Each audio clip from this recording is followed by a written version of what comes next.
Coach, I'm curious, do you play it like all the pressure's on Miami for this one, and then you guys are the ones with nothing to lose? No, I think Game 3 it's equal. It's win or go home for each one of us. So I think we continue to stick to what we have done, our process of kind of evaluating the game, what we thought we did well. Still a couple areas that we need to clean up, and know that we're going back down to Miami, playing a really good team, well-coached team, a team that's going to be equally as motivated us to play basically in a win or go home. So we're excited about it. What did last weekend's game maybe prove to you guys about beating that team? I think that when we play our way, when we play collective, that we can compete with anybody. Got it. Me? Yeah. I want to ask about kind of the way you set up, and obviously in the first leg it was more of a three-man midfield, and then last week we saw kind of Matt in possession. It looked like he played wider, but then also was able to get back and kind of put bodies in midfield. What did you like about that shape, and how do you think it worked in what you've talked about, just wanting to keep Miami wide? Yeah, I mean, I think you've seen, like, it's an interesting dynamic to play the same team 4 times in a row, and the only team in a month. So I think you keep seeing tweaks from both teams.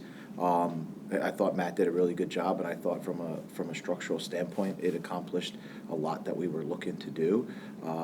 And, whether it's, in possession with the ball, trying to find certain opportunities to disorganize them, and then out of possession, trying to make sure that we remain compact and I would say, as good in structure as we can for long periods of time.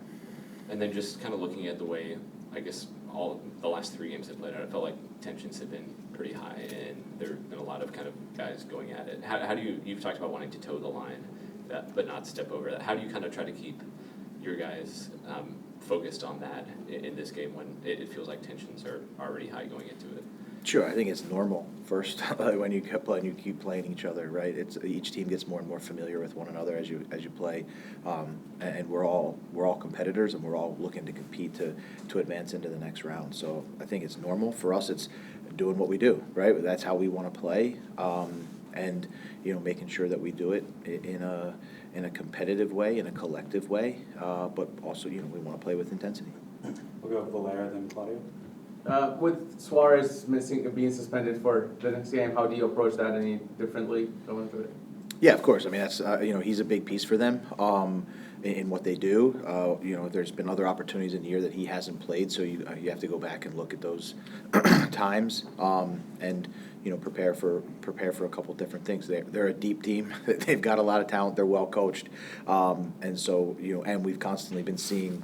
I would say adjustments by both teams throughout this. So it's just about kind of going through our preparation process that we do each week, knowing that, it'll be a different person playing up top. And then for Dan Lovitz, will he be available for the game tomorrow? Yes, Dan is available. BJ, you already mentioned some of the intensity that these games have brought about, especially now that it's going to be the 4th game between these 2 teams. It seems like Nashville was able to keep that intensity higher for longer periods this time in the second half. Is that going to be key for this last game? Yeah, we're always constantly searching to play as consistent as we can for as long as we can. And I think, we showed that for periods of time last Saturday, and the idea is to continue to do that. Now, in terms of Messi, I mean, he's already scored 6 goals in 3 games. But, I mean, as good as he is, has it always been his quality, or just Nashville missing a position, missing an assignment? What has been going on with all these 6 goals?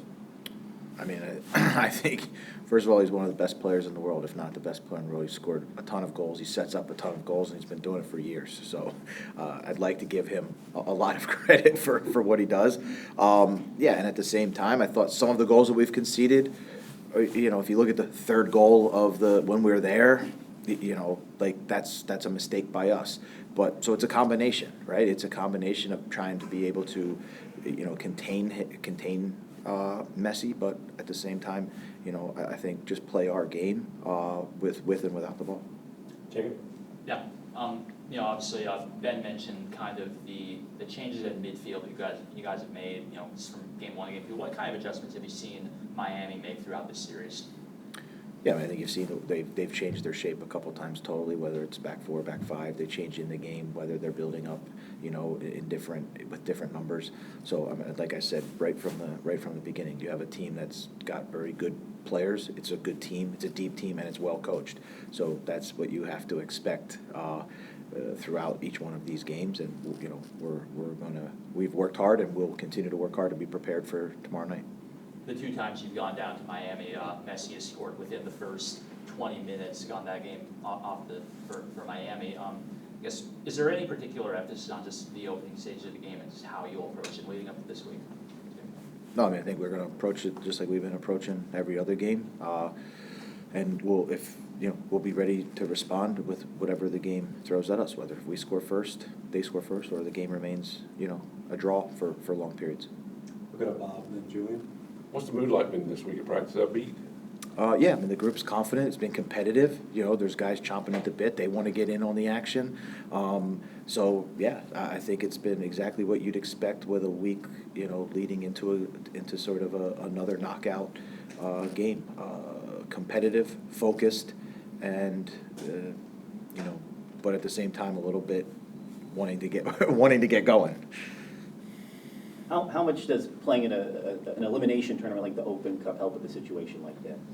I think it's a tremendous amount of experience. I think this is, if I count correctly, the 6th game. This will be the 7th game of what you would call knockout soccer. And so for us, we rely on that. We rely on our experience. We rely on our leadership, all of those things. And I think throughout those 6 games, we've been faced with lots of different scenarios that can happen in the game. We reflect on those. We use those in trying to build the way we respond. I think it only hardens us as a team that we're ready and prepared to go compete at the highest level. And anything that's thrown at us on Saturday night, we'll be ready to respond. How much do you lean on the vets that you guys have in your locker room as well? I mean, I think collectively this team is really close.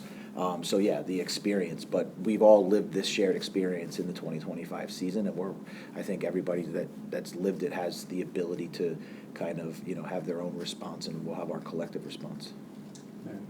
Yeah, our community of fans, our audience say this weekend wanna be Nashville Soccer Club, the best club of the world, passing to the next round. Do you think, can you give to them a message, because they want to be, a watch party, they all cannot be there, like normally when they are in the audience excited and support the team, but they want to be a watch party. What is the message you have for them? Yeah, I mean, the message to the fans is that, from day one when we started here, we built this team to be a reflection of them and the values of the city. That's what the club wants, and our expectation is that the goal is to advance to the next round and to put on a performance that the fans can be proud of, and it can be reflective of who we are as a full community.